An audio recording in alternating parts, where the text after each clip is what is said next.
En el auto de apertura de fecha 13 de marzo del 2020 señala lo siguiente, que la acusación, compartida por la acusadora fiscal y el Consejo de Defensa del Estado, respecto de este solo lo pertinente a saber a capítulo segundo de este apartado del siguiente tenor. A. Primero, hechos referidos al imputado señor Christian Warner Villagrán, constructora OAS Limitada, RUT 59.136.310-7, es una sociedad comercial constituida en Chile que desarrolla actividades económicas en el país y que por ende es contribuyente de los impuestos al valor agregado e impuesto a la renta, entre otras obligaciones tributarias. Como contribuyente del impuesto a la renta de primera categoría, tributa conforme a contabilidad completa.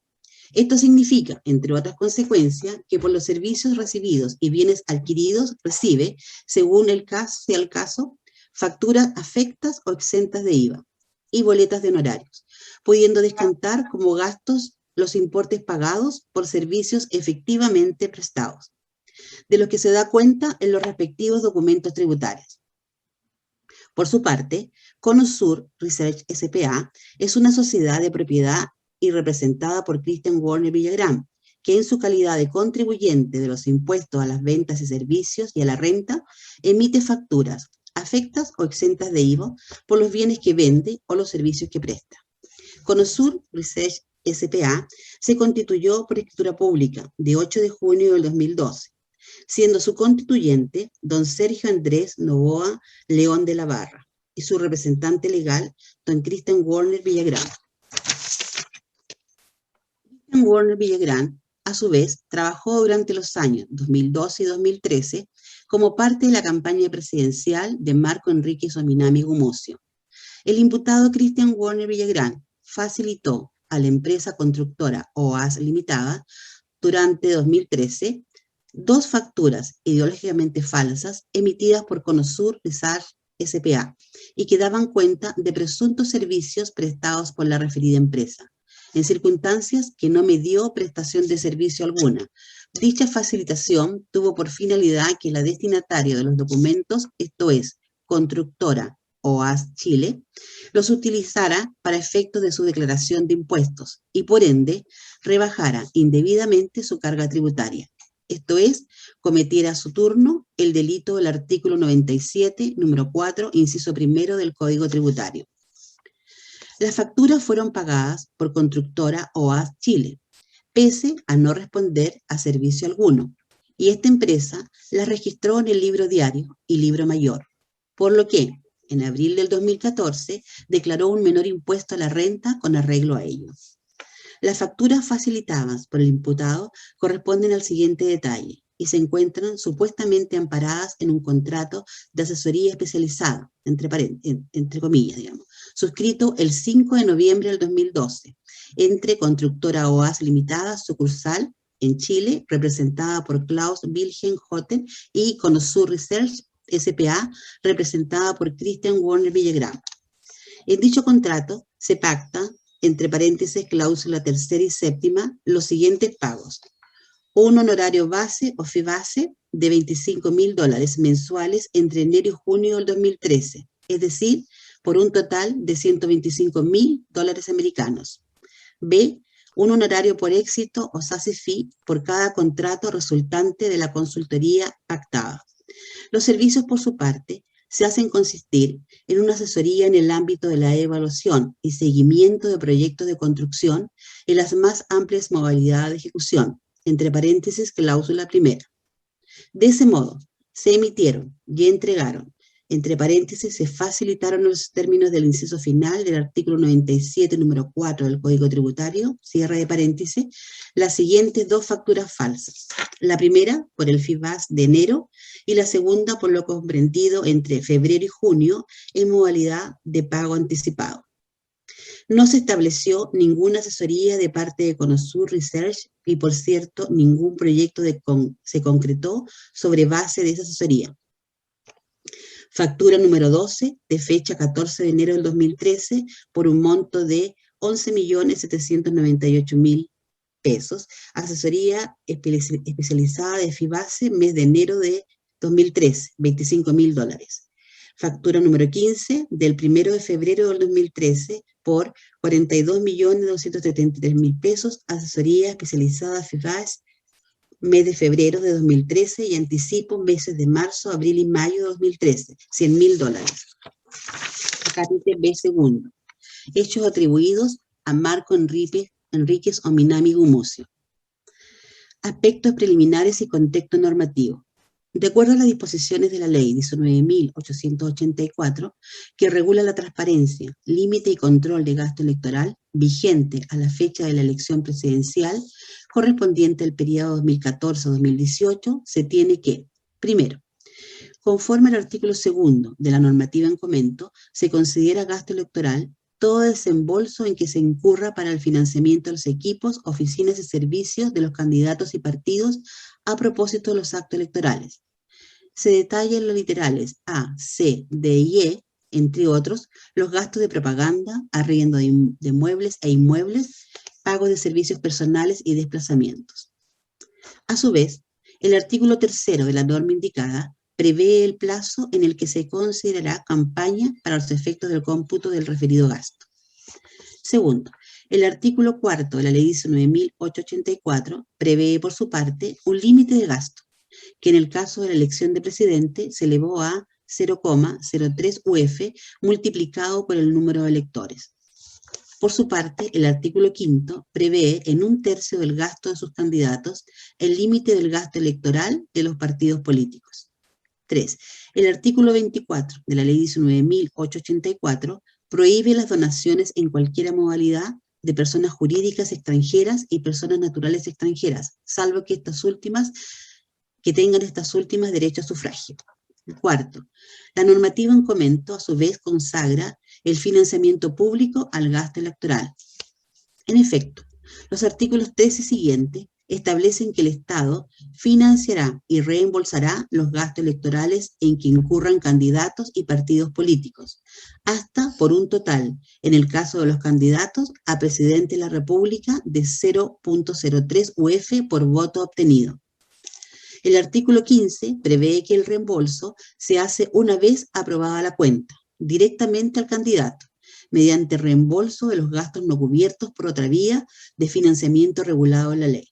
En síntesis, el monto del financiamiento público, lo que desembolsa el Estado, es el resultante de multiplicar 0,03 UF por el número de votos y luego sustraer el monto recibido por el respectivo candidato o partido por concepto de aportes legales, sean reservados o no, los que también administra el CERVEL y hasta el límite máximo de gasto electoral previsto en la ley. Hechos. El año 2013, don Marco Enríquez Ominami Gumucio inscribió su candidatura al cargo de presidente de la República. Con ocasión de dicha inscripción, designó en el cargo de administrador electoral a don Carlos Muñoz Valle. A su vez, la inscripción se verifica con el patrocinio del Partido Progresista, siendo el señor Valle, además, administrador de dicho partido. El 17 de diciembre del 2013, al momento de rendir la cuenta del gasto electoral incurrido ante el CERVEL en las dependencias de esta unidad ubicadas en calle Esmeralda 611, Comuna de Santiago, acto formal que se realizó bajo la firma del administrador electoral del Partido Progresista, don Carlos Muñoz Valles, y bajo responsabilidad del imputado, el candidato presidencial Marco Enríquez Ominami Gumucio, presentó el respaldo de los gastos ejecutados, entre otros documentos, la factura exenta número 27 por la suma de 170.800.000 pesos, emitida por Conosur Research, en tanto que el Partido Progresista presentó la factura exenta número 28, también emitida por Conosur Research por 180 millones de pesos. Cabe reiterar que Conosur Research S.p.A. se constituyó por escritura pública de 8 de junio del 2012, siendo su constituyente don Sergio Andrés Novoa León de la Barra y su representante legal don Cristian Warner Villagrán. Cristian Warner Villagrán, a su vez, trabajó durante los años 2012 y 2013 como parte de la campaña presidencial del imputado de Marco Enríquez Ominami Gumucio, siendo en la especie tesorero de dicha campaña. Es menester mencionar que las dos facturas son correlativas y ambas de diciembre del 2013. Conosur Research, por su parte, registra contablemente ambas facturas. Dado que el CERVEL objetó ambas cuentas precisamente en razón de la falta de consistencia de las facturas descritas, número 27-28, mediante oficio 286 de 22 de enero del 2014, el candidato Enríquez Ominami y el Partido Progresista presentaron en ambos casos un contrato de 19 de agosto del 2013, conforme al cual Barner Villagrán, a través de Conosur Research, se compromete a realizar labores de publicidad. Tales servicios de publicidad resultan no ser reales ni efectivos, de tal suerte que, en definitiva, resulta ser que la sociedad Conosur Research, de propiedad de Christian Warner Villagrán, solo fue utilizada para triangular pagos por supuestos servicios prestados por el publicista brasilero José Eduardo Cavalcanti de Mendoza, conocido como Duda Mendoza. Por su parte, Conosur Research registra entre sus facturas de proveedores recibidas una de la empresa brasilera JSM, Escritorio de Consultoría, compañía de Duda Mendoza. A su vez, el señor Cavalcanti de Mendoza hizo entrega de un contrato privado fechado el 29 de agosto del 2013, en cuya virtud solo se le remesan $300.000 los días 9 de junio del 2014, 10 de junio del 2014 y 11 de junio del 2014. Es decir, considerando el tipo de cambio promedio, en esas fechas alrededor de 165 millones de pesos. Esto es solo parte de la factura rendida por el PRO y ningún monto asociado a la factura rendida por el candidato, lo que lleva a concluir que la cuenta por medio de la cual se gatilla el financiamiento público electoral contiene un antecedente falso. A ello se suma el hecho que, conforme a la respuesta a la observación del CERVEL, los servicios del señor Mendoza incluirían diseño de campaña, jingle y video, en circunstancia que el prestador de servicio solo afirma haber elaborado el logo utilizado en la propaganda electoral. Sí señala haber realizado un video en Sao Paulo, Brasil, pero que este fue cedido a título gratuito al candidato. El referido publicista señala además que la suscripción del contrato con Conosur Research y la facturación a esa empresa se hicieron de ese modo por instrucción del candidato.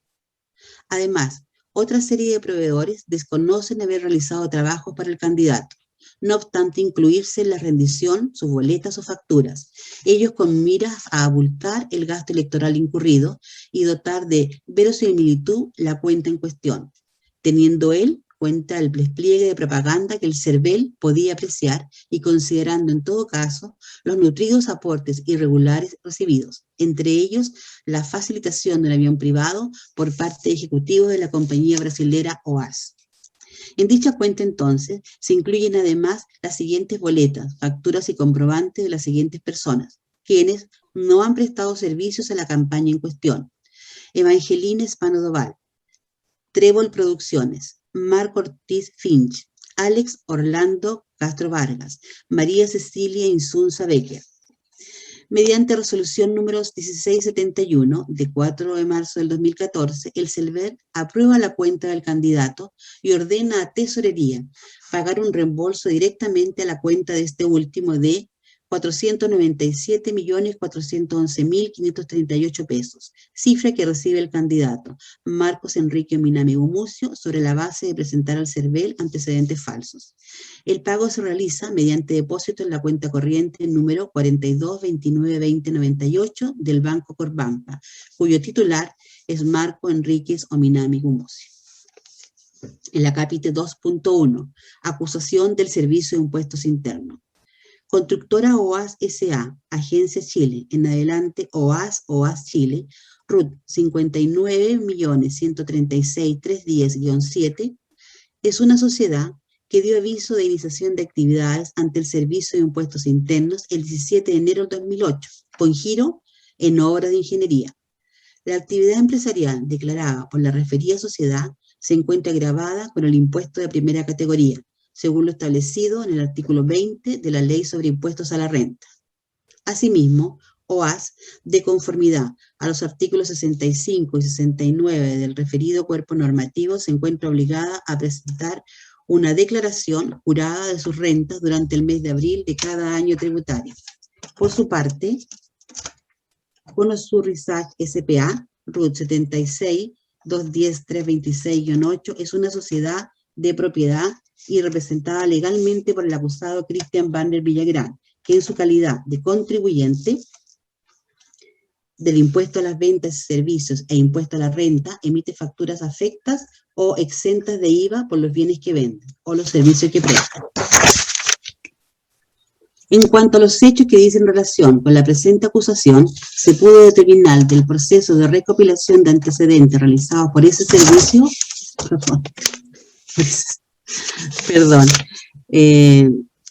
con la presente recopilación de antecedentes realizado por este servicio y de la investigación desarrollada por el Ministerio Público, que durante los periodos comerciales de enero y febrero de 2013, el acusado, Cristian Banner Villagrán, actuando en su calidad de representante legal de la sociedad Conosur Research S.p.A., facilitó 2 facturas falsas por servicios que jamás se prestaron, por un monto total de 59.071.000 pesos, a la sociedad constructora OAS S.A. Agencias Chile, quien utilizó dichos documentos tributarios con el propósito de rebajar artificiosamente el impuesto de primera categoría que debía declarar en el formulario 22 sobre impuestos anuales a la renta, folio 23.41.01.304, correspondiente al año tributario 2014, y evadir el impuesto único establecido en el artículo 21 de la Ley sobre Impuesto a la Renta, al incorporar en su contabilidad y luego en su declaración impositiva los montos correspondientes a las facturas falsas.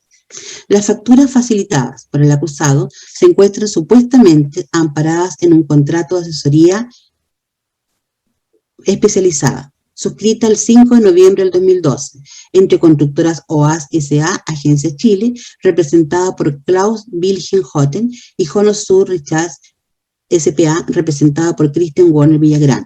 En dicho contrato se pacta, en la cláusula tercera y séptima, los siguientes pagos. A. Un honorario base o FIBAES de $25.000 mensuales entre enero y junio del 2013, es decir, por un total de $125.000 americanos. B. Un honorario por éxito o SASI por cada contrato resultante de la consultoría pactada. Los servicios, por su parte, se hacen consistir en una asesoría en el ámbito de la evaluación y seguimiento de proyectos de construcción en las más amplias modalidades de ejecución.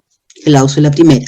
De ese modo, se emitieron y se entregaron, entre paréntesis, se facilitaron en los términos del inciso final del artículo 97, número 4 del Código Tributario, cierre de paréntesis, las siguientes 2 facturas falsas ya individualizadas. La primera por el FIBAS de enero y la segunda por lo comprendido entre febrero y junio en modalidad de pago anticipado. No se estableció ninguna asesoría de parte de Conosur Research S.p.A. y, por cierto, ningún proyecto se contrató sobre la base de esa asesoría. El detalle de las facturas falsas facilitadas por Banner Villagrán y a la constructora OAS S.A. Agencia Chile es el siguiente. Factura 12 de fecha 14 de enero de 2013 por un monto de 11.798.000 pesos, asesoría especializada FIBAS, mes de enero del 2013, $25.000. Factura 15 de fecha 1 de febrero del 2013 por un monto de 42.263.000 pesos. Asesoría especializada FIBAS, mes de febrero de 2013 y anticipo de meses de marzo, abril y mayo del 2013, $100.000. Esos son los hechos. En cuanto a la calificación jurídica, señalan de que estos hechos, bajo la denominación primera de la acusación fiscal en opinión del Ministerio Público y la acusación propia de la acusadora particular Servicio de Impuestos Internos, constituyen un delito de tributario consumado, previsto y sancionado en el artículo 97, número 4 del Código Tributario.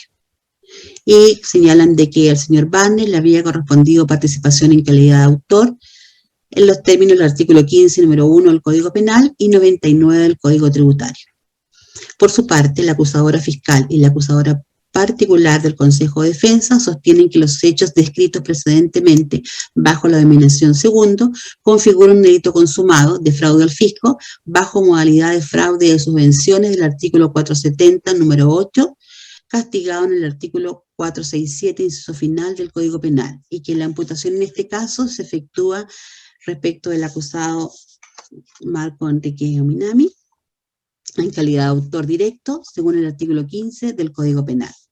A ambos acusados les favorece la atenuante del artículo 11, número 6. Y señala, la Fiscalía, en cuanto a las penas solicitadas, señala que pide una pena para el señor Cristian Warner Villagrán de 4 años de presidio menor en su grado máximo, multa de 20 unidades tributarias mensuales, accesorias legales y costas. Y respecto del acusado, señor Marco Antonio Enrique Ominami Gumucio, una pena de 4 años de presidio menor en grado máximo, multa de 30 unidades tributarias mensuales, accesorias legales y costas. En tanto que la acusadora particular del Servicio de Impuestos Internos reclama una pena privativa de libertad respecto al señor Cristian Warner Villagrán de 540 días de presidio menor en su grado medio, multa de 30 tributarias anuales, señala acá, y costas. Por su lado, la acusadora particular, Consejo de Defensa del Estado, solicita una pena de 4 años de presidio menor en su grado máximo, multa de 30 unidades tributarias mensuales, accesorios legales y costas. De esto va a tratar el juicio y son los hechos sobre los cuales debe rendirse la prueba. Las convenciones las haremos mencionar cuando empecemos la fase probatoria. Estamos en condiciones entonces de llevar a cabo los alegatos. Así es, señoría. Bien, entonces le damos traslado, señora fiscal. Le escuchamos. Gracias, su señoría. La investigación que llevó adelante la Fiscalía y que en una de sus vertientes cristaliza en el juicio que nos ocupará durante las siguientes semanas, se encuadra dentro de lo que a estas alturas es posible calificar como un hito en la vida política reciente y en la vida judicial reciente, como es el denominado financiamiento delictivo de la actividad política. Los efectos penales, en este caso, de este financiamiento delictivo de la actividad política, encuentran su domicilio, encuentran su residencia en el artículo 97, número 4, inciso final del Código Tributario, por un lado, esto es, en la facilitación de documentos tributarios falsos que posibilitan la comisión de los delitos tributarios contenidos en el artículo 97.4, inciso primero, en este caso, y en el artículo 470, número 8 del Código Penal, vale decir, en el denominado fraude de subvenciones.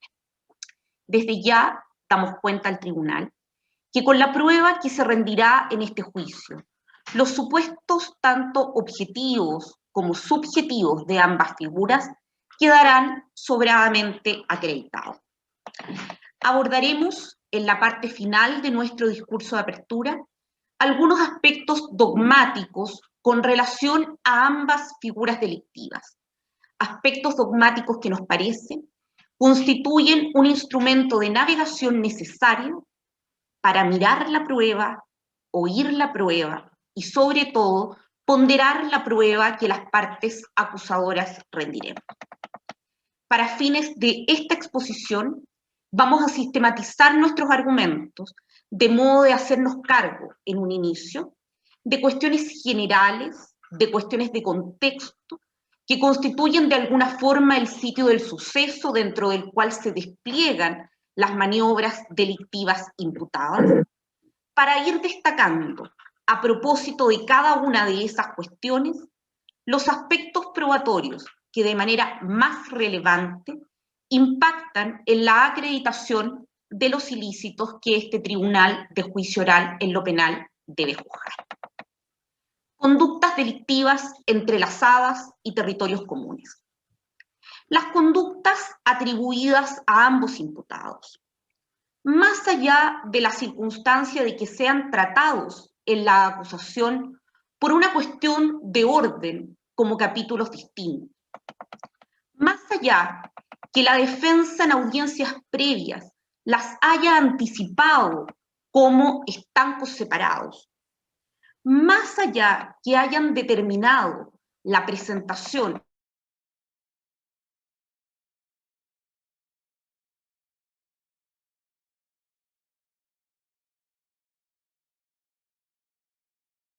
referida al imputado Marco Enríquez Ominami Gumucio, mantiene lo que denominamos terrenos compartidos o territorios comunes, que es importante y nos interesa poner de relieve y poner de manifiesto. Primero, ambas conductas tienen en común la utilización de facturas de servicios no afectos a IVA, emitidas en ambos casos por la empresa Conosur Research S.p.A., de la cual el acusado, Cristian Warner Villagrán, es socio, es propietario, es representante legal y es gestor y administrador. Al individualizarse el inicio de este juicio, Warner Villagrán señaló ser empresario. Desarrolla y se expondrá a lo largo de la prueba rendida el acusado, tanto esta actividad o veta empresarial, en conjunto, en paralelo a la época de ocurrencia de estos hechos, con una actividad política militante en el Partido Progresista y con un rol dentro de la campaña del acusado Enríquez Ominami. En los dos casos, y siguiendo con los territorios comunes, en los dos casos, además, las facturas adolecen de falsedad.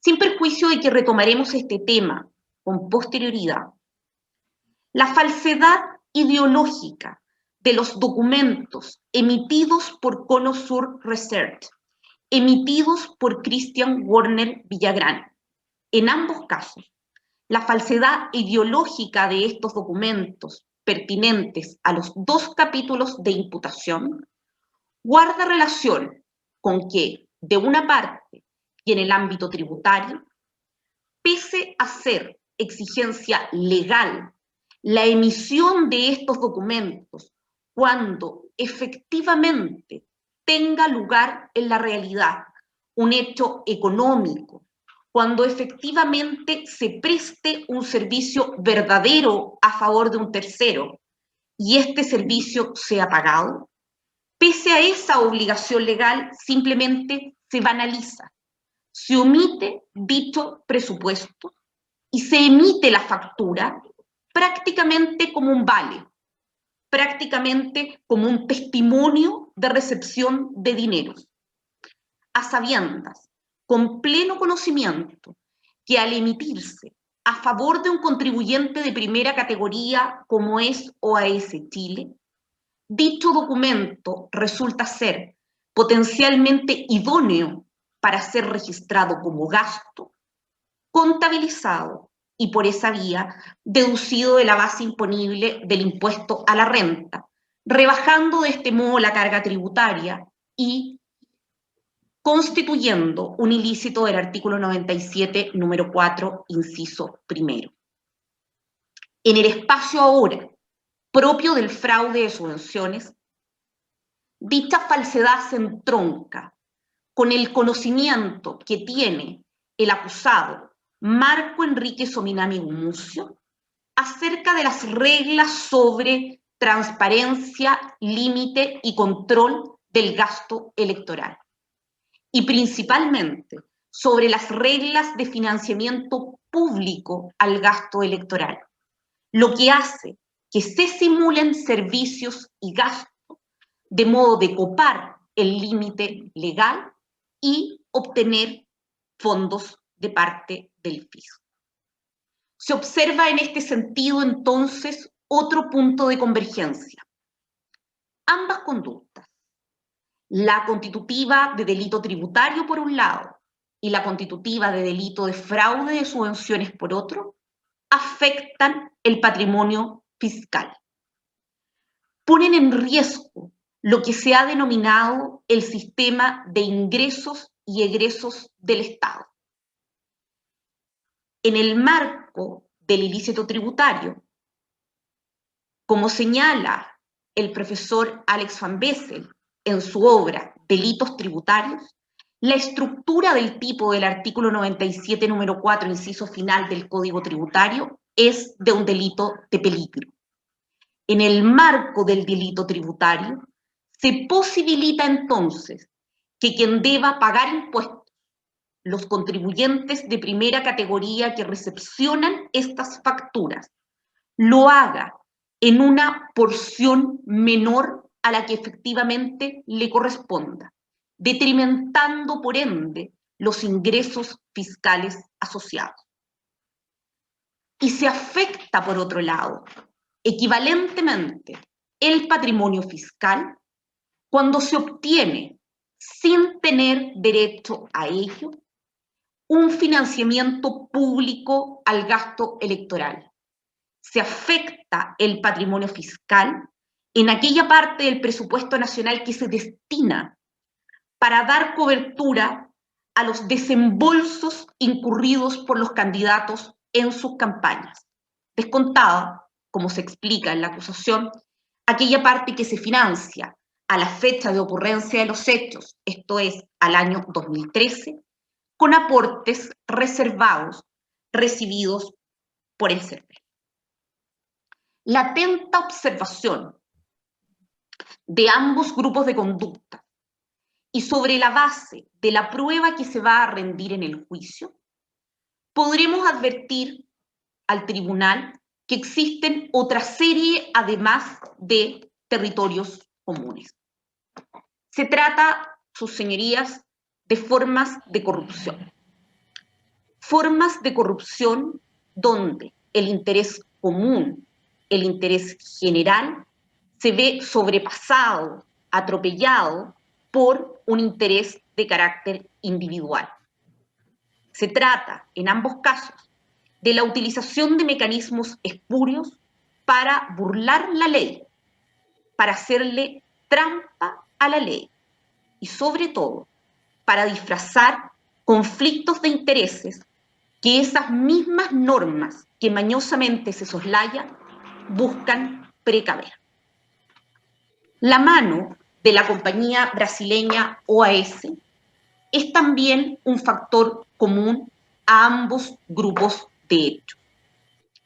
El tribunal podrá conocer de boca de los testigos y a partir de nutrida prueba documental que es constructora OAS, se hará una idea el tribunal de quiénes son sus principales ejecutivos y conocerá el tribunal también la limitada actividad que OAS mantuvo en el país.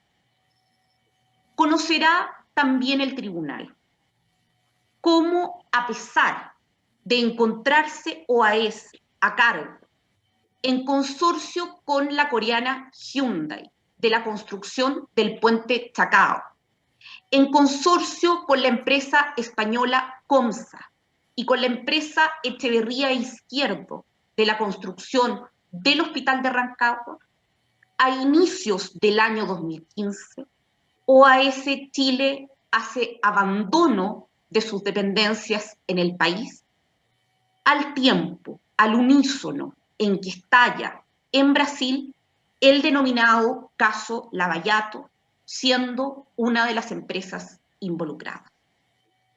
Se podrá verificar en este juicio, a partir de los testimonios de los funcionarios policiales que tuvieron a su cargo la ejecución de las diligencias encomendadas por el Ministerio Público, a través de los empleados de OAS, a través de los ejecutivos de OAS, cómo quien efectivamente mantenía nexos con dicha empresa no es precisamente Werner Villagrán, que es el que aparece supuestamente asesorándolos y emitiendo las facturas objeto de la imputación por delito tributario.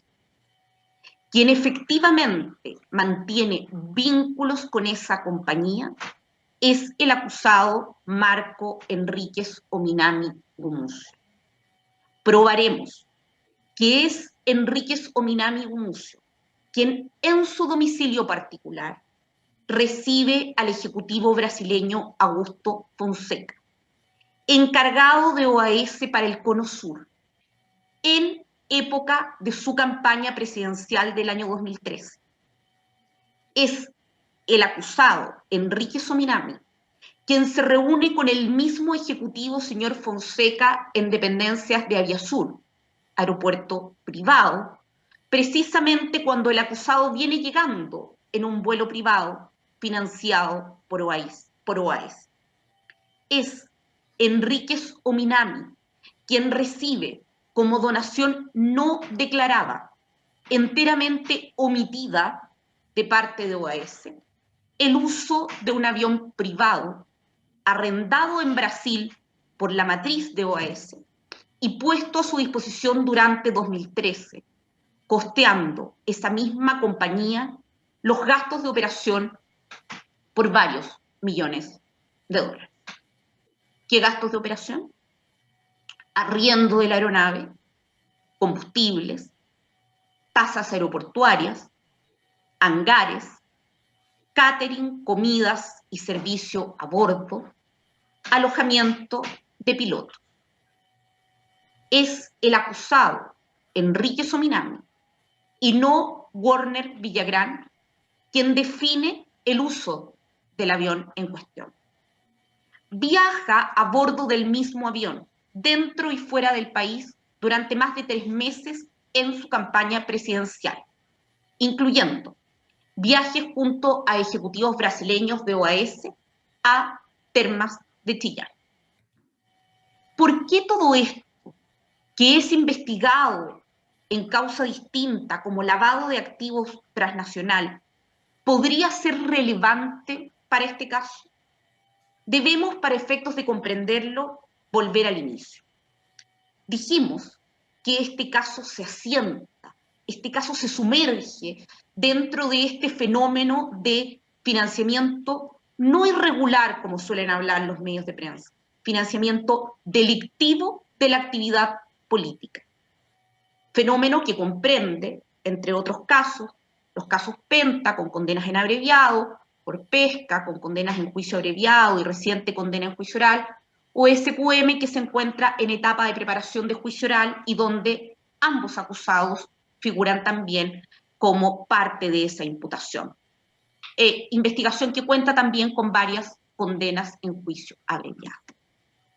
Todos estos casos, y este en particular, suponen que al margen de los mecanismos formales de financiamiento de la actividad política, al margen de de la arquitectura normativa que soporta la contribución que los particulares podían al 2013 realizar a la actividad política, no estando vedados al año 2013 para personas jurídicas, hubo candidatos que solicitaron, hubo empresas que estuvieron dispuestas a pagar sumas de dinero a cambio de serles facilitadas boletas o facturas que posteriormente incorporaban en su contabilidad, haciéndolas pasar como gastos necesarios para producir la renta.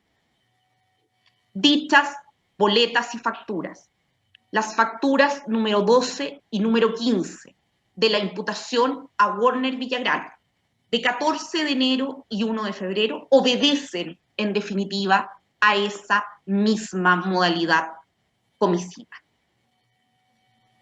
Todos estos casos suponen, también como en el presente caso, candidatos dispuestos a solicitar donaciones de espaldas al servicio electoral, donaciones de espaldas a sus propios electores, candidatos dispuestos a violentar con ello las reglas de la ley 19.884 sobre límite, control y financiamiento del gasto electoral.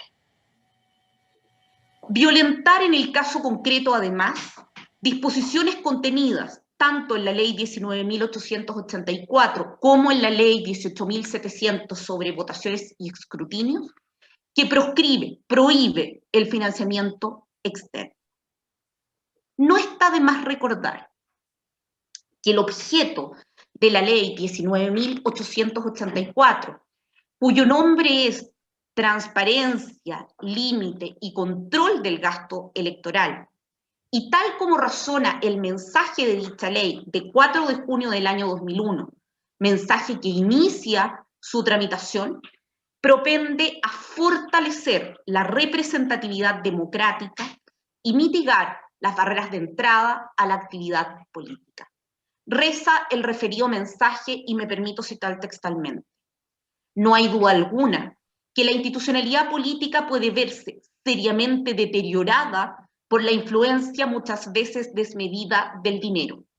No se trata de abominar del financiamiento político, sino de reconocer que la forma en que éste y la actividad política se relacionan, puede dar origen a situaciones que escapen de las formas éticamente correctas, tanto por la acción de quien financia como de quien es financiado. Ello obliga, para asegurar el normal desarrollo de nuestra vida cívica, a poner atención a esta relación, regulándola adecuadamente. Se agrega que el objeto de este proyecto es contribuir a un desarrollo democrático más intenso y profundo y, en particular, establecer normas sobre los dineros privados a la actividad política, con el fin de impedir una influencia inadecuada sobre la actividad de los partidos, fortaleciendo especialmente aquello que dice relación con la ética pública. De este modo, la regulación pretende evitar que el dinero distorsione la representación política de los ciudadanos y se dé paso a figuras de corrupción. Estas disposiciones originales, con sucesivas modificaciones, nos presentan un escenario regulatorio que al año 2013 dotaba al servicio electoral de distintas facultades para, en primer lugar, recolectar los aportes de los privados o de los particulares. Disponer que dichos aportes lleguen a las cuentas abiertas a nombre de los candidatos, Recibir de los candidatos la rendición de cuentas sobre gasto electoral bajo un formato de planillas de ingresos y gastos. Dotaba al CERVEL también de facultades para recibir los respaldos de los gastos correspondientes y para verificar que tales respaldos se encuentren legalmente emitidos. Verificación que, como escucharemos de los testigos, funcionarios del servicio electoral, es una verificación de carácter formal, esto es, constatar que se trate de documentos tributarios efectivamente autorizados. Radicaba en la responsabilidad del servicio electoral también verificar que estos gastos se ajusten al máximo legal y al despliegue de gastos observados. Recordemos que la disposición en comento establecía también un límite al gasto electoral.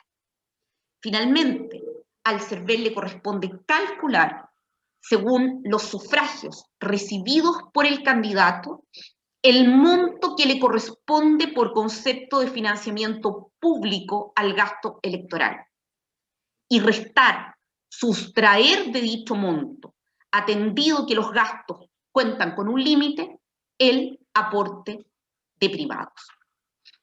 Sobre estos puntos, sobre la labor del servicio electoral al año 2013, se van a referir principalmente las testigos número 9 y 10 del auto de apertura, las señoras Elizabeth Cabrera Burgos y la testigo señora Paola Figueroa González.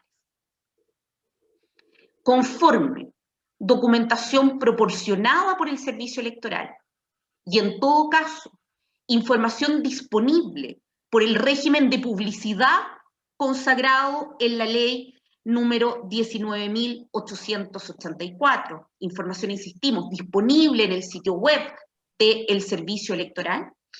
Para la elección del año 2013, el candidato, hoy acusado, Marco Enríquez Ominami, presentó gastos por un total de 745.260.088 pesos. Dicho gasto se ve soportado, se ve respaldado, resistido en un total de 116 documentos que incluyen intereses por créditos, otros gastos menores cuya documentación se permite omitir por alrededor de 69 millones de pesos y diversos servicios, de ellos solo uno por transporte. 204.000 pesos por ese concepto. Servicios amparados en facturas y en boletas de honorarios, por montos que van entre los 200.000 pesos los más bajos y los 44 millones de pesos los más altos. Sale de ese patrón, se escapa de ese patrón, del monto superior de 44 millones de pesos, la factura número 27 de Conosur Research, por 170.800.000 pesos. Factura que por sí sola, conforma el 23% del total del gasto rendido. Prácticamente la cuarta parte del total de gasto rendido se soporta en los supuestos servicios prestados por la compañía de Christian Werner Villagrán. Dado que para el año 2013 el acusado Marco Enríquez Ominami recibe, en relación a este total de gasto, pocos aportes reservados regulares, vía servicio electoral, el balance final que realiza el CERVEL arroja a su favor un pago por el equivalente a 497.411.538 pesos, monto que fue depositado en una cuenta registrada a su nombre del Banco Corpbanca. Esta factura número 27 de Conosur Research cuenta con una factura que denominamos factura gemela. La factura número 28, también emitida por Conosur Research S.p.A., esta vez al Partido Progresista, partido en el que milita Enríquez Ominami y respecto del cual el acusado fuera abanderado presidencial los años 2009, 2013 y 2017. Ambas facturas están fechadas el 2 de diciembre del 2013, esto es, conocido ya el resultado de la primera vuelta electoral, conocido en consecuencia el número total de sufragios recibidos por el candidato y pudiendo hacerse la correlación del monto total de financiamiento electoral al cual tenía derecho, con el límite previsto en la ley, obteniéndose dicho monto simplemente de la multiplicación del número de sufragios por el 0,03%, perdón, 0,03 unidades de fomento previsto en la regla antes citada.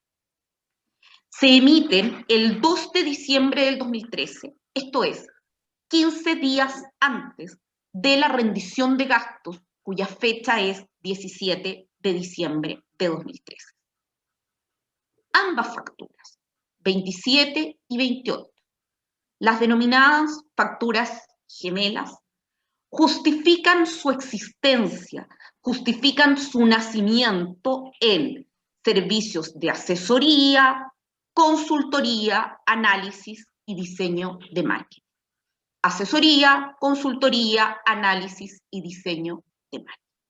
Sin embargo, quedará acreditado en el juicio oral que hoy comenzamos, principalmente a partir de la declaración de los funcionarios policiales que tuvieron a su cargo las diligencias que instruyera el Ministerio Público y de la voz de los proveedores de la campaña presidencial en que tal factura falsa incide, así como de la documental recolectada desde el CERVEL, que tales servicios de diseño, consultoría, asesoría y análisis quedan cubiertos, se hayan cubierto por otros ítems efectivamente ejecutados y que totalizan alrededor de 175 millones de pesos en total.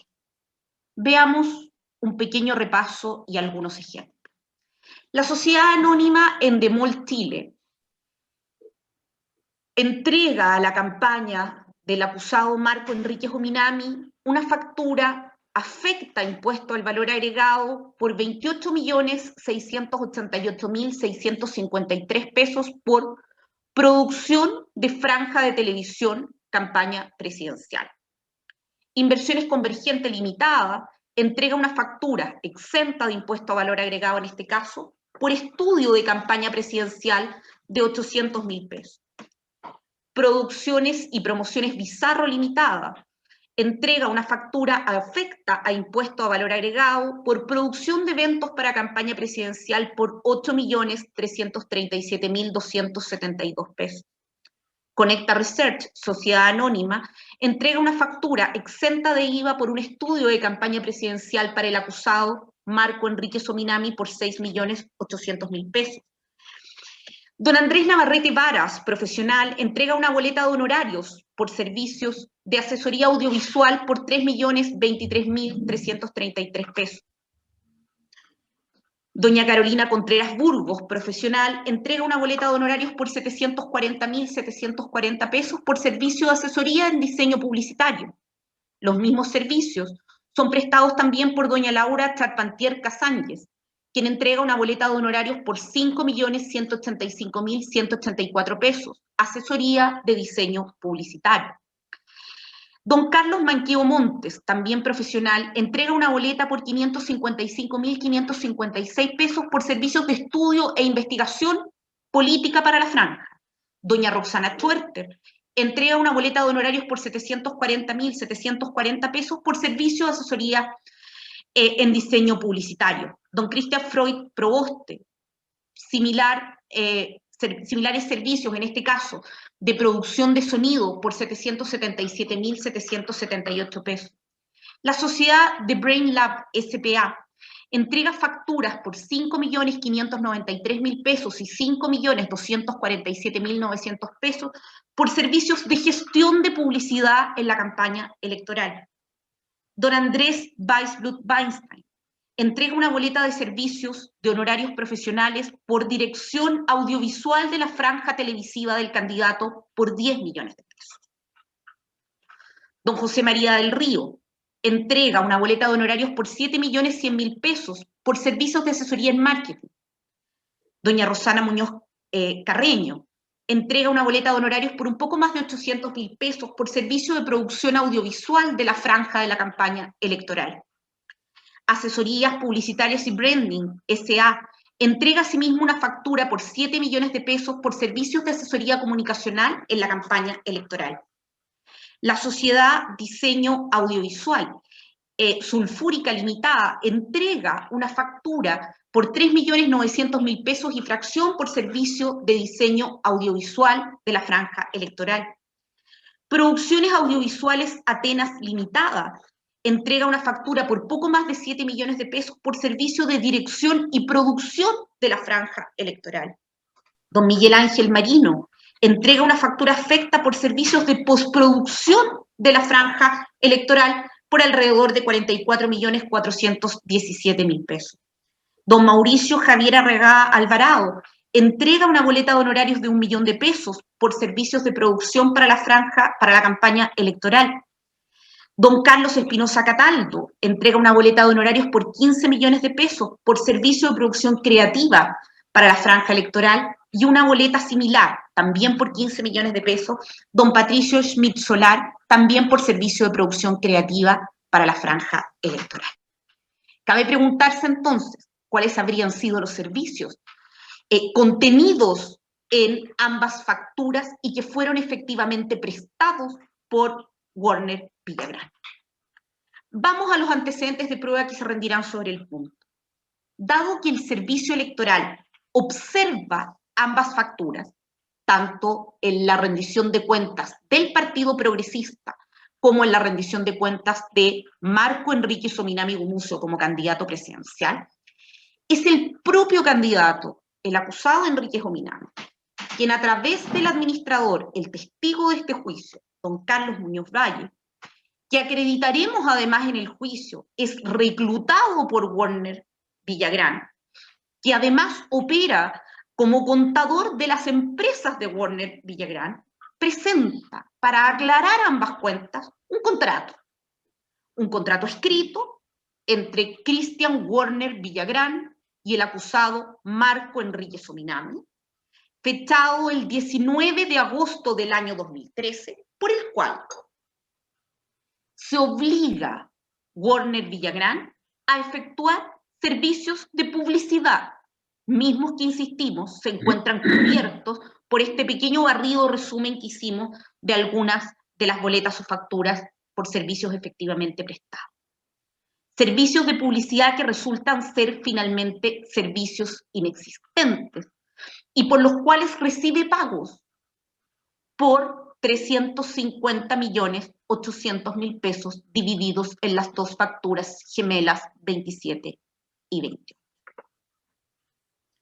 Se justifican a su vez estos servicios, tanto al servicio electoral como ante el servicio de impuestos internos,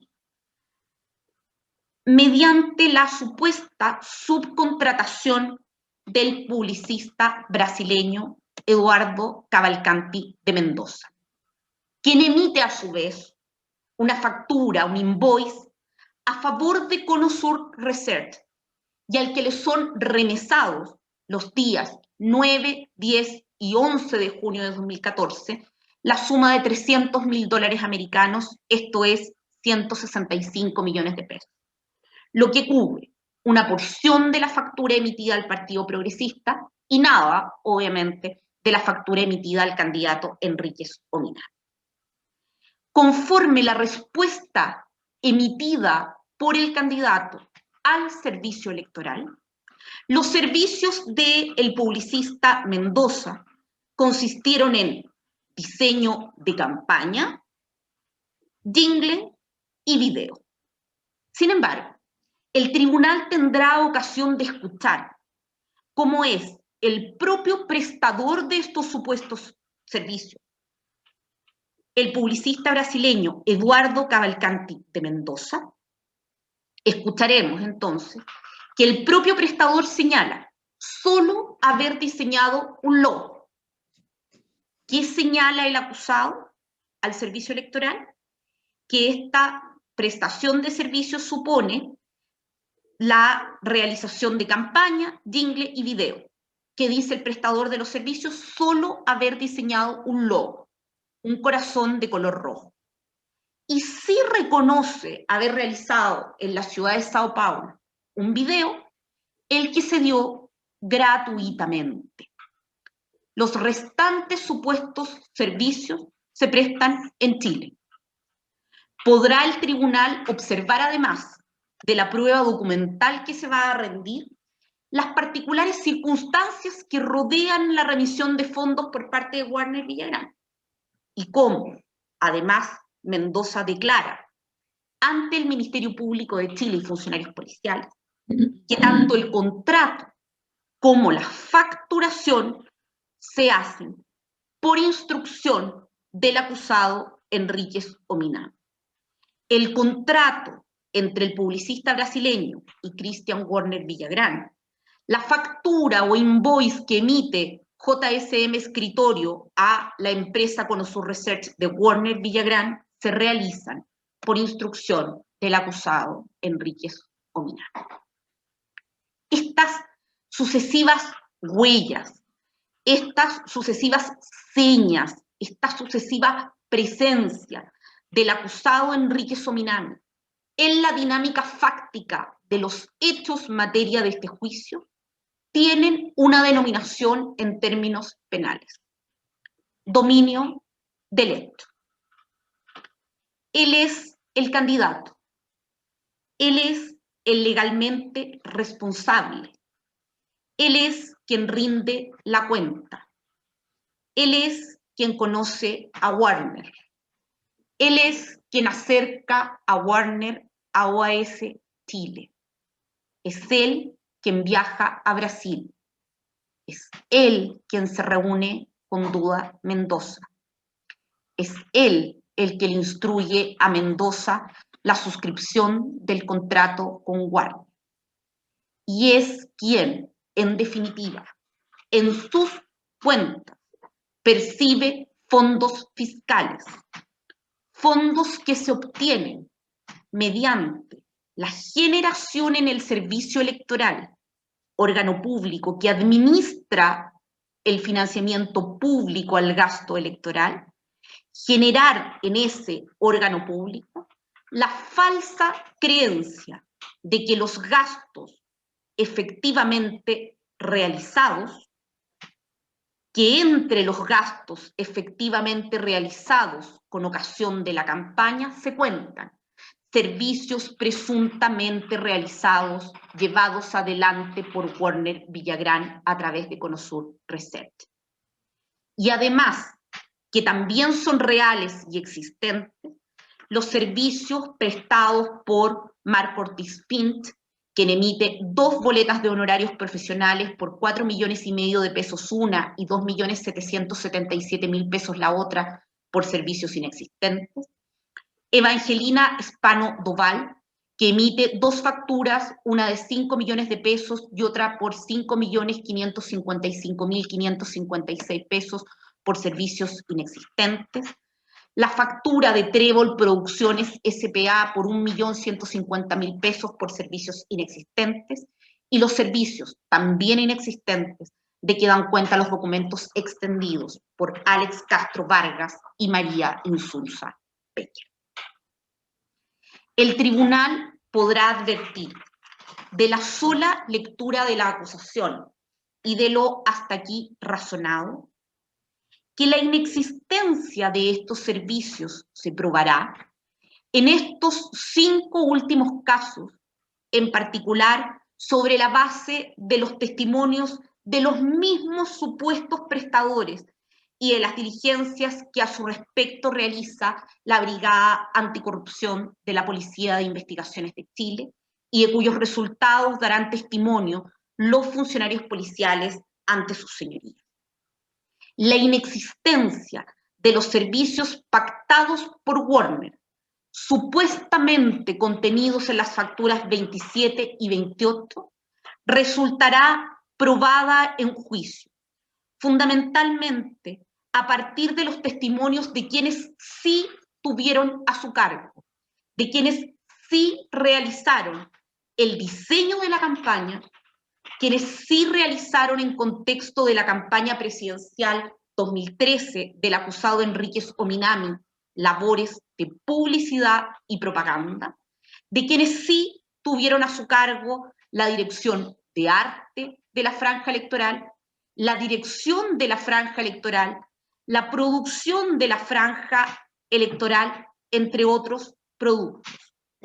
Por el testimonio también del ya referido Eduardo Cavalcanti de Mendoza y por las conclusiones de las diligencias llevadas a cabo por la Policía de Investigaciones, las que comprendieron no solo recoger proveedor por proveedor de la campaña los antecedentes relativos al trabajo realizado para el acusado y los pagos recibidos, sino además, en paralelo, verificar con qué recursos humanos, con qué recursos materiales contaba Warner Villagrán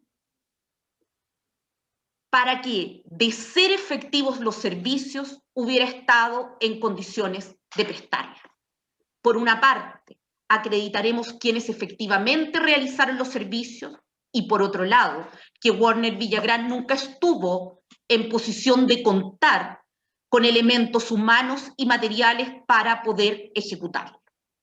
El resultado de esta prueba que será rendida es que Warner Villagrán no cuenta y no podrá compartir sino esta conclusión el tribunal al año 2013, no cuenta ni contaba con personal ni con servicios contratados que justifiquen la ejecución de trabajos que se avalúan en más de 350 millones de pesos. Por de pronto, le pedimos al tribunal tomar nota de la declaración de la testigo María Patricia Francisca Morales Errázuriz.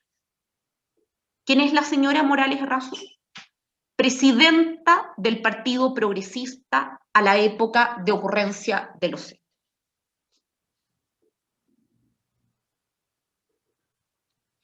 La señora Morales Errázuriz, pese a su cargo, pese a su condición de presidenta del Partido Progresista a la época de ocurrencia de los hechos, desconoce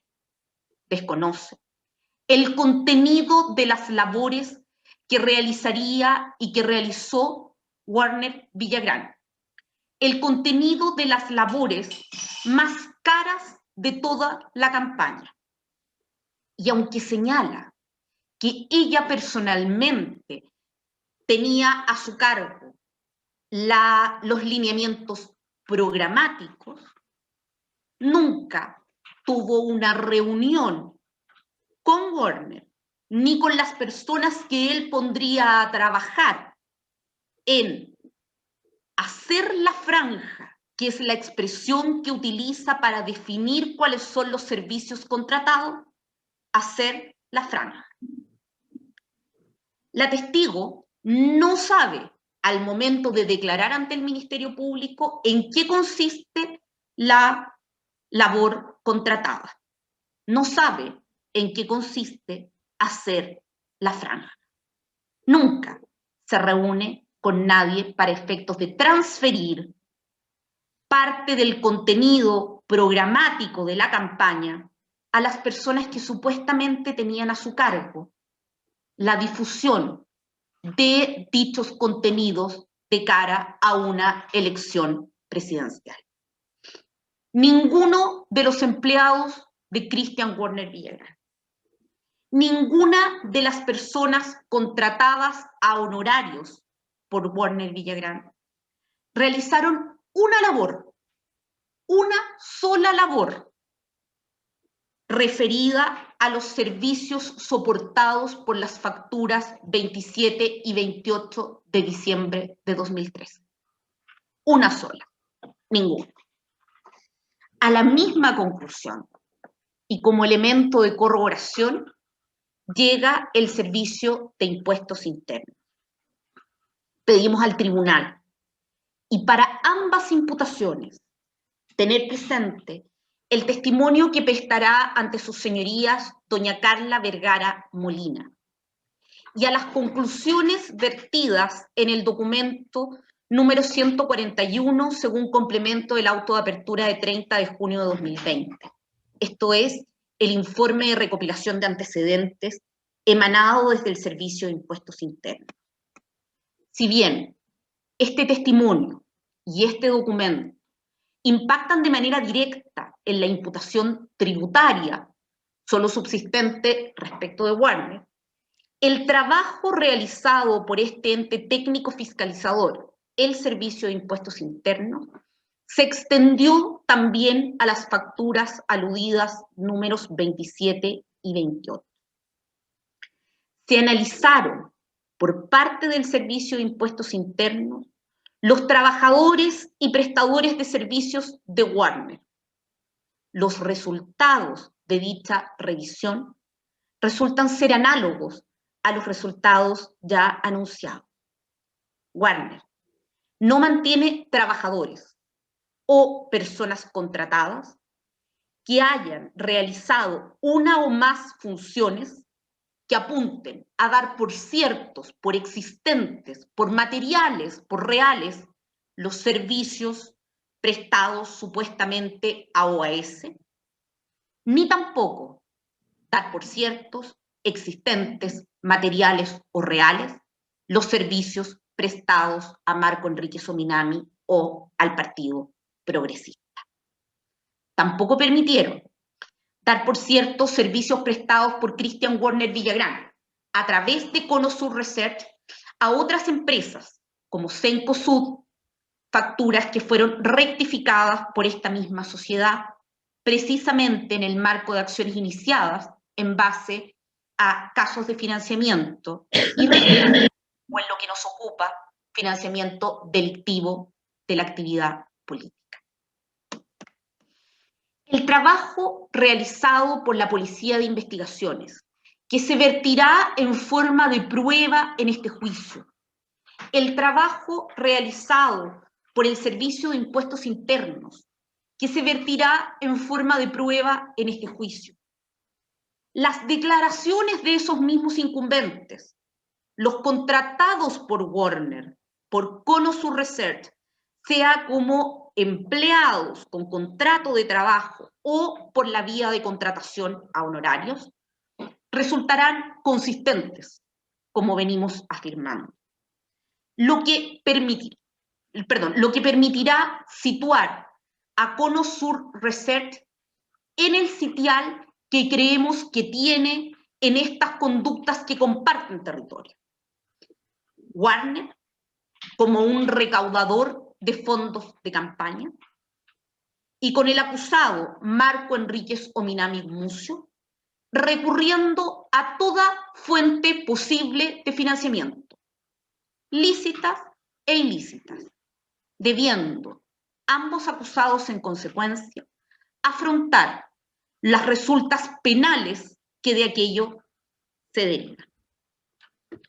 Un candidato a presidente de la República sobrefinanciado, con recursos obtenidos de forma regular y recursos obtenidos de forma irregular, que necesita dotar a su cuenta de ingresos y gastos de una mínima apariencia de realidad y que finalmente lucra con la obtención fraudulenta de fondos fiscales, poniendo además este tinglado defraudatorio al servicio de sus financistas, facilitando documentos tributarios falsos que le permiten obtener a estos últimos ventajas tributarias indebidas, igualmente constitutivas de delito.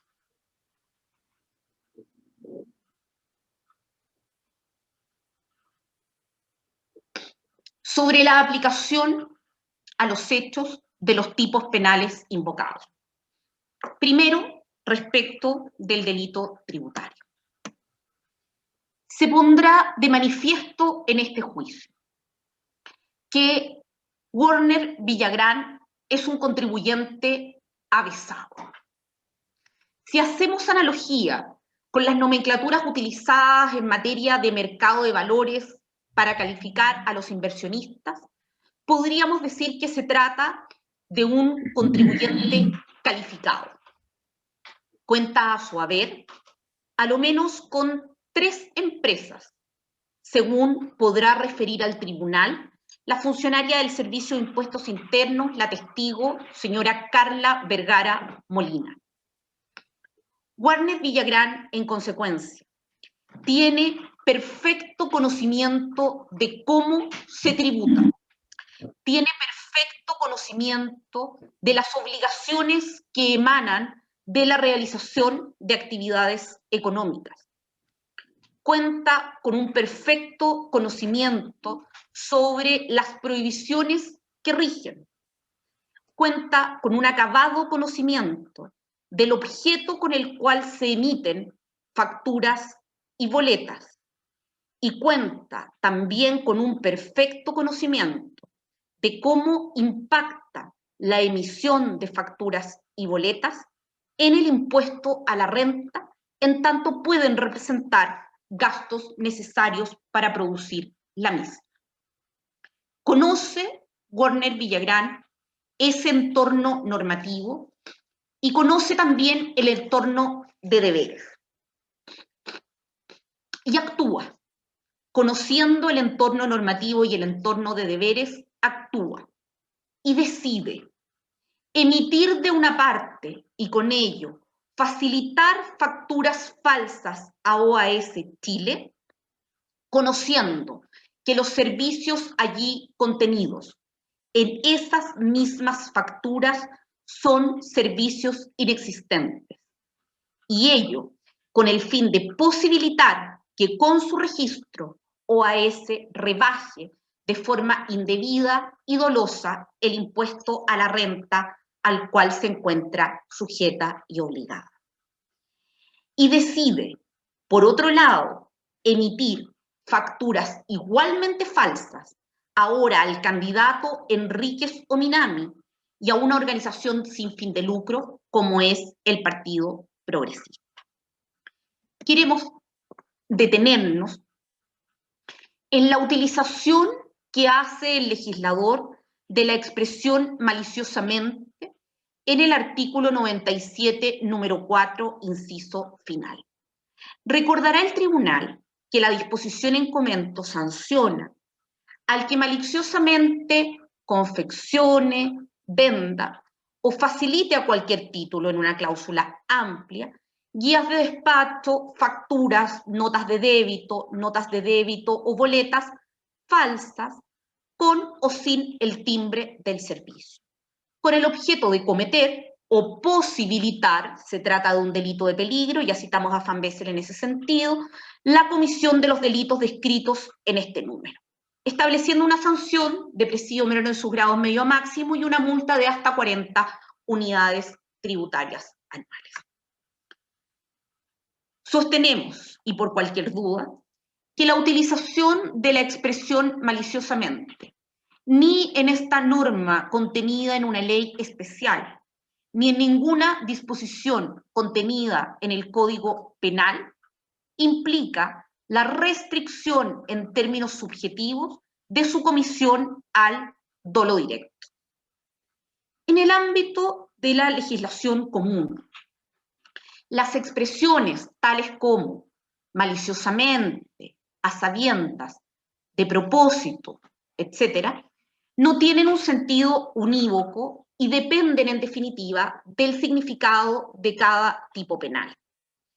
En este sentido, el profesor Antonio Bascuñán ha señalado con claridad que la determinación del sentido y alcance de cualquiera de estas expresiones requiere atender al contexto en que estas mismas palabras son empleadas por la disposición legal de que se trata, incluyendo el uso del argumento histórico sistemático.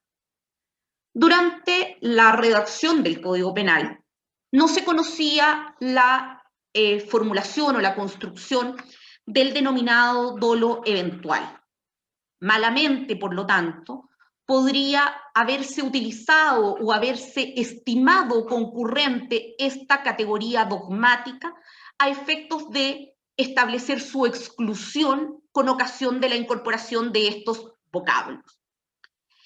Como señala el profesor Héctor Hernández, esto queda claramente demostrado en el trabajo monográfico del profesor Amunátegui, quien, a propósito de la historia fidedigna de los artículos originales del Código Penal en que se consultó la expresión maliciosamente, se desprende que con ella, o bien se quiso dejar sin efecto la presunción de voluntariedad del artículo 1 del Código Penal, como correspondía a la usanza de una de las fuentes del derecho del Código Penal chileno, como es el derecho español, o simplemente para designar o recalcar el carácter doloso de la conducta, como solía ser el Código belga.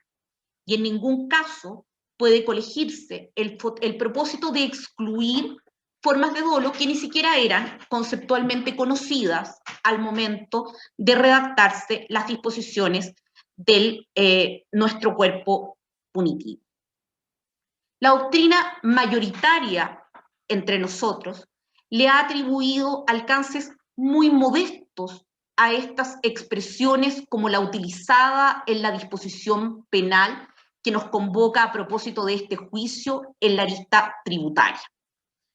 El profesor Novoa exigía a propósito de la expresión maliciosamente prueba del conocimiento por medios diversos de la supuesta presunción de dolo del artículo 1 del Código Penal. Echeverri señala que se quiso poner de relieve la exigencia de dolo en casos en que habitualmente tal exigencia no concurría. El profesor Garrido indica que solo otra forma empleada por la ley para referirse al dolo. Sergio Politov señala que esta expresión tiene diversos alcances, ¿no es cierto?, según el caso, una simple tautología en algunas oportunidades, para distinguir una figura dolosa de determinada figura imprudente, para excluir la culpa. Recién la posibilidad de que importe exclusión de dolo eventual se plantea por los profesores Bustos y Grisolía, pero por razones de carácter político-criminal y en ningún caso de carácter dogmático. El profesor Héctor Hernández señala que todo indica que el legislador chileno ha empleado esta y otras expresiones de un modo más bien variable, no sistemático, señala Hernández, aún de manera inconsciente, de tal suerte que no parece razonable atribuirle mayores consecuencias dogmáticas. Profesor Novoa Monreal, a quien ya hemos citado a propósito de este alegato, señala que el rápido examen a las principales referencias subjetivas contenidas en el Código Penal permiten llegar a la conclusión, a su juicio irrebatible, de que sus redactores no cuidaron en este aspecto de la precisión del lenguaje y que muchas veces utilizaron el mismo vocablo o sus derivados para expresar ideas diferentes. Por eso estima Novoa Monreal que el concepto dogmático de dolo debe ser encontrado en la legislación penal chilena, en las ideas directrices que inspiran al legislador y no más bien en las palabras, muchas veces inadecuadas, de las cuales se vale. En el caso ahora de la legislación tributaria, y por lo tanto la utilización de la expresión maliciosamente en el contexto del Código Tributario, y particularmente en el artículo 97, número 4, inciso final, que es aquel que nos convoca. Se ha sostenido en este caso, tanto por la doctrina como por la jurisprudencia, que la expresión maliciosamente es solo un reforzamiento semántico del dolo y no significa, bajo ninguna perspectiva, la eventual exclusión de dolo eventual. Así, el profesor Van Bessel, a quien ya citamos a propósito de la consideración del delito del artículo 97, número 4, inciso final, como un delito de peligro, señala textualmente: las expresiones maliciosamente y dolosamente se encuentran, por su parte, en contextos muy determinados, en concreto, en aquellas figuras en que el elemento fraudulento, en el sentido de, comillas, engaño con el fin de perjudicar, parece estar especialmente presente en la presentación del legislador. Tal es precisamente el caso de las figuras, y enumera, de los artículos 97, número 4, número 5, número 22, número 23 y número 24, todos del Código Tributario. Agrega Van Bessel que en todas ellas se trata de maquinaciones o artificios engañosos para perjudicar.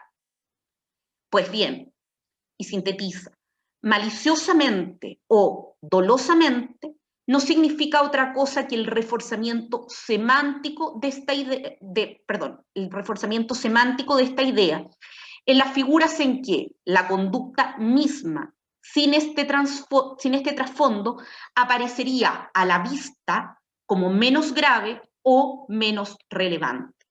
En este sentido, conviene recordar que se trata en casi todas estas figuras de delitos de mera actividad, aspecto que la ley parece querer compensar, reforzando semánticamente el desvalor de acción. A ello se adiciona un argumento de carácter histórico.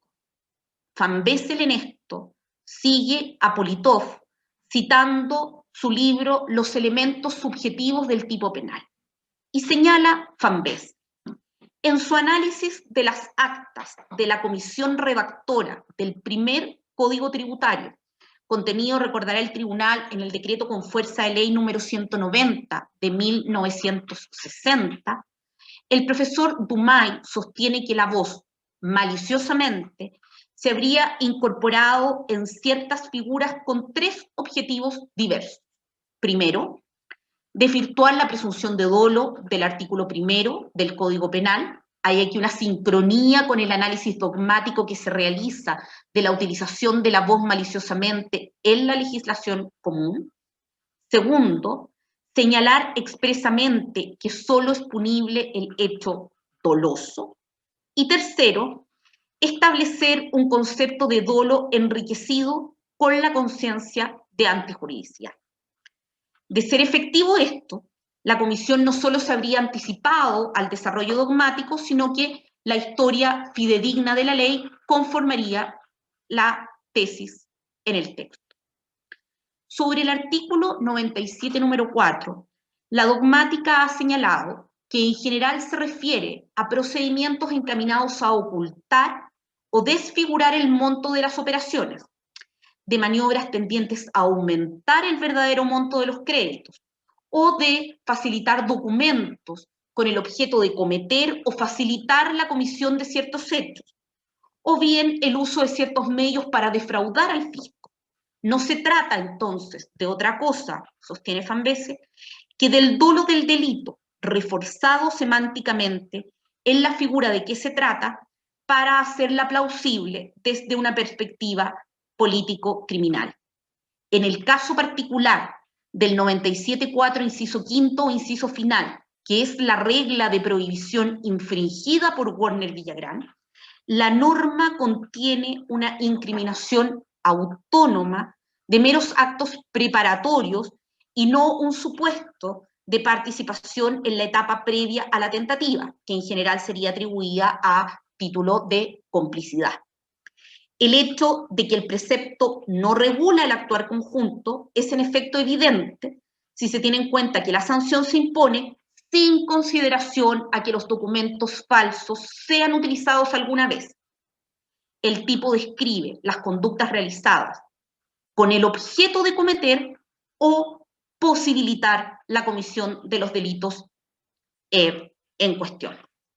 El legislador, agrega Fambese, también parece ser consciente de que la incriminación de meros actos preparatorios merece una justificación especial y por esta razón ha reforzado semánticamente la exigencia normal de dolo mediante la expresión maliciosamente y una mención explícita, aunque superflua, del contenido intencional de la voluntad, la intención de cometer o posibilitar la comisión de los delitos de que trata el artículo 97, número 4 del Código Tributario.